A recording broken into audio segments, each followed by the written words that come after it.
We want to take this section by section and just talk about it. Okay? So right off the get-go, and I'm going to change something here. And this is a phrase that came to me from another coach out there. I don't like how it's worded up front. Hi, is this Bob? Hi, is this whoever? Okay. Can anybody tell me what you should be saying? Hey, Bob. Why? Because you know them already. Like you know them. Okay. Yep. And if you do it that way, they're going to come back and go, wait a minute, who is this guy? Have I talked to him before? If you ask it the other way, you're a salesman on the phone. Okay? So, hey, Bob, how you doing? It's John. Pretty simple. Okay? And then you go on and talk about the property. But here where it says, did I catch it at a bad time? And I can't remember how he said this language was a little different, but this coach says, sounds like I caught you in the middle of something. By saying it that way, what he is implying is that the guy is busy or the gal is busy, and I don't want to take up your time. And usually what he said, the psychology behind it is they will back out because you just put them in a negative situation, and they're going to counteract you. No, I'm not busy right now. What do you need? Where did I catch you at a bad time, or catch you at a good time? I'm constantly saying that, and I need to change that because this is a lot more powerful. Because, well, no, you didn't catch me at a good time. I'm in a meeting right now. Okay? So I'm going to change that in the script. Okay? What are you trying to do in that very first two sentences? Break down the guard. Okay? Anybody else? Establish trust. Okay. Letting them know that they reached out to us. Okay. You're also making sure, like, there's so many different things. Part of it is just ensuring that there is a time to actually have a conversation. You're being conscious of their time. Exactly. That's huge. That's huge. Okay? Because maybe they are in the middle of something and don't have time to talk right now. Yeah. Okay? And so you're being courteous of their time. Okay?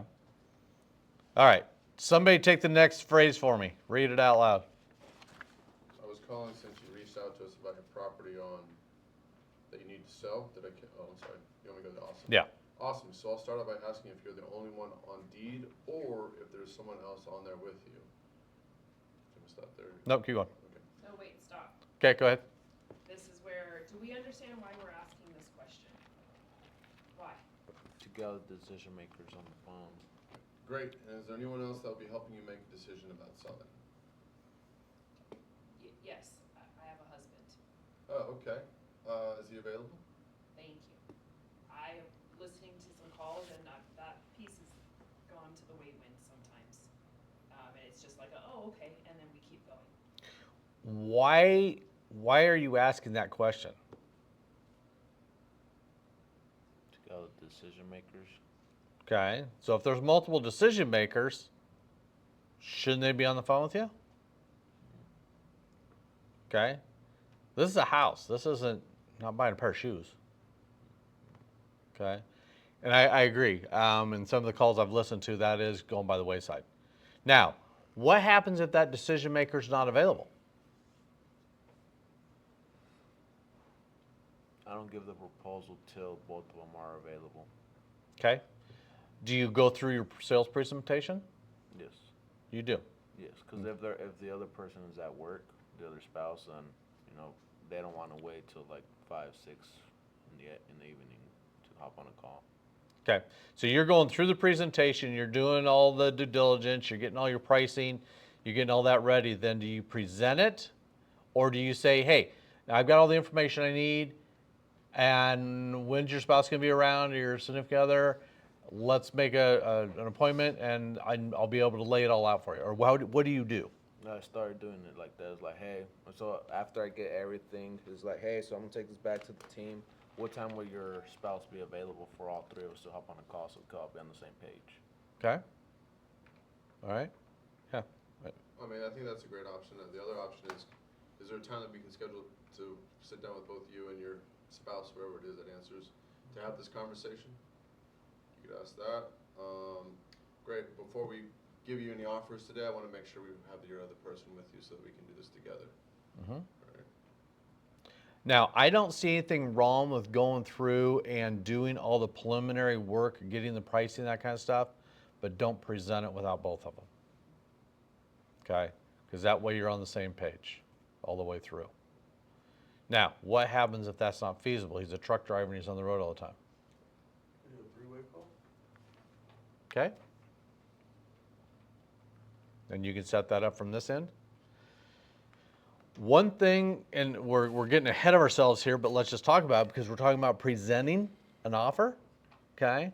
If you're going back on a secondary call and you're going to present the offer to both of them, how powerful do you think it'd be if you did a Zoom call? Pretty powerful.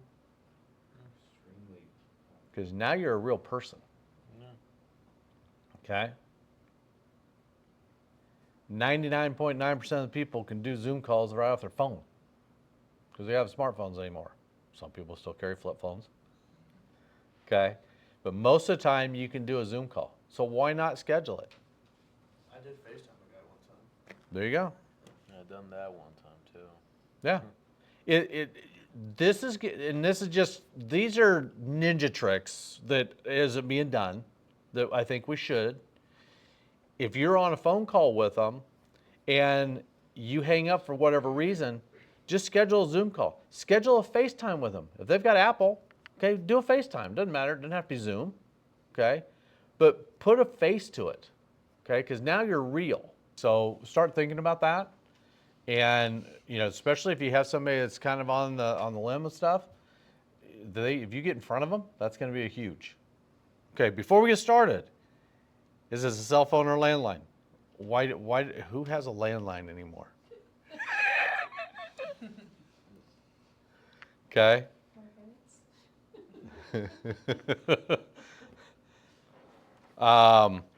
It is good to just ask, do you mind if I send you text messages?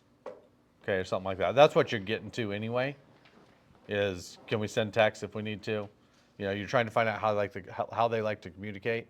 Honestly, doing a sales call, texting doesn't work real well, okay? You need to be on the phone talking to them because doing a text can be misinterpreted so easily, okay? Especially when you're talking about taking down a deal.